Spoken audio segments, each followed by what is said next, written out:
Zelensky का phone नहीं उठा रहे हैं बाइडेन, ब्रेक करें विद द विजुअल्स। पोलैंड में मिसाइल अटैक से बहुत नाराज हैं बाइडेन, विद द विजुअल्स। रूस युद्ध बंदियों की क्रूर हत्या के बाद पश्चिमी देशों पर बड़ा दबाव। बाइडेन से बात करके सफाई देना चाहते हैं जेलेंस्की। यह बड़ी खबर है, यह बड़ी खबर मैं आपको बता रहा हूं। सीधे आइए बिग बॉल पर, जो जानकारी मेरे पास है, सीधे आइए। जेलेंस्की से फोन पर बात नहीं कर रहे हैं बाइडेन, बड़ी खबर है।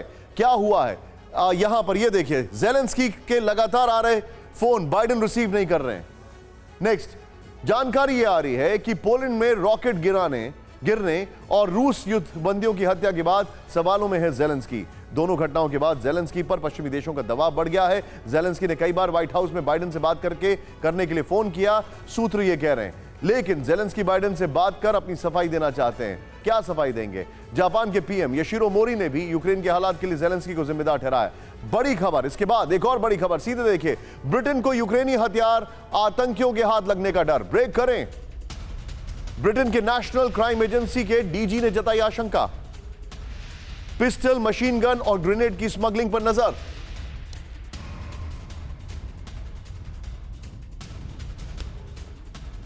जो जानकारी आ रही है उसके मुताबिक जरा ध्यान से देखें। इंटरपोल और यूरोपोल ने भी हथियारों की स्मगलिंग पर किया अलर्ट।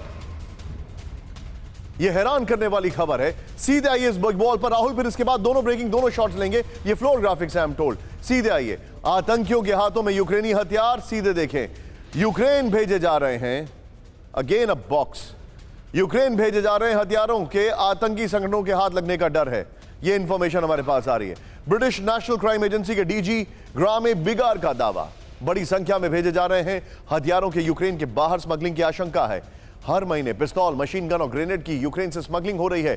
ब्रिटेन और यूरोप की पुलिस की नजर यूक्रेन की पुलिस की नजर यूक्रेन से स्मगल हो रहे हथियारों पर है। सीधा आइए, दोनों शॉट लीजिए।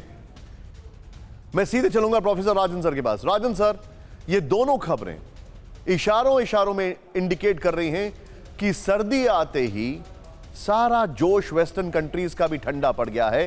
जेलेंस्की भरपूर मौके दे रहे हैं कि उनसे वो अब उनका मोह भंग हो जाए। देखिए निशांत, सर्दी वहाँ की एक बहुत बड़ी समस्या है। जो जितने भी आप चाहे रूस की बात करें या फिर जो वेस्टर्न यूरोपियन कंट्रीज हैं वहाँ पे, और आप जानते हैं कि वर्ल्ड वॉर में कैसे सर्दी ने रोल प्ले किया था, तो उस दृष्टिकोण से देखें। और सर्दी में सबसे बड़ी समस्या भी है कि रूस सबसे बड़ा एनर्जी सप्लायर है। लगभग 40% जो गैस का सप्लाई जर्मनी और बाकी देशों, कुछ देश रूस पे लगभग 80 to 90% डिपेंडेंट है गैस इंपोर्ट के मामले। लिथुआनिया से लेकर बहुत सारे ऐसे देश हैं। तो वैसी स्थिति में चूंकि प्राइस राइज भी हो रहा है, जो सप्लाई डिसरप्शन हुए उसके चक्कर में, तो मुझे लगता है कि लोग जो हैं काफी परेशान हैं, लोग डरे हुए हैं। इन्फ्लेशन एक बहुत बड़ी समस्या है जर्मनी में, यूके में, फ्रांस में, लगभग सब जगह। तो वैसे में लोगों को यह लग रहा है कि जो बेसिक नेसेसिटीज हैं, जिनकी समस्या वर्ल्ड वॉर II के बाद कभी भी यूरोपियन कंट्रीज में नहीं आई थी, उस ढंग की समस्या वहां पे अभी खड़ी हो गए हैं।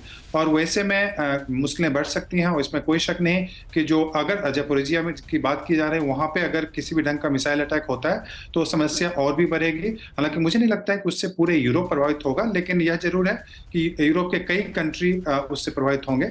और एक और बात अगर मुझे समय दें, लेकिन सर जैसे खबर है कि बाइडेन जेलेंस्की का फोन नहीं उठा रहे हैं, अब ये रिपोर्ट आ रही है कि हथियार जो है वो स्मगल हो सकते हैं। ये सारी चीजें तो बहुत सारा कुछ इंडिकेट कर रही है सर। निशांत, उसके दो कारण मुझे लगते हैं कि बाइडेन अगर फोन नहीं उठा रहे तो उनको लगता है कि कहीं ना कहीं उसमें यूक्रेन का एक सीधा मकसद था। यूक्रेन, उसमें यह लग रहा है कि यूक्रेन ने जानबूझ के नाटो को इन्वॉल्व करने के लिए इस ढंग की बेवकूफी की थी, और बाइडेन इस चीज को कहीं ना कहीं समझ पा रहे हैं, और उनको लगता है कि इस ढंग की गलती आगे नहीं करे। और दूसरा चीज की, जिस ढंग के पैसे और जितने रुपए की डिमांड भी कर रहे हैं अमेरिका से जेलेंस्की, वह भी अमेरिका देने के लिए तैयार नहीं है। और यही दो कारण है कि वह अभी फोन उठाने से अभी इनकार कर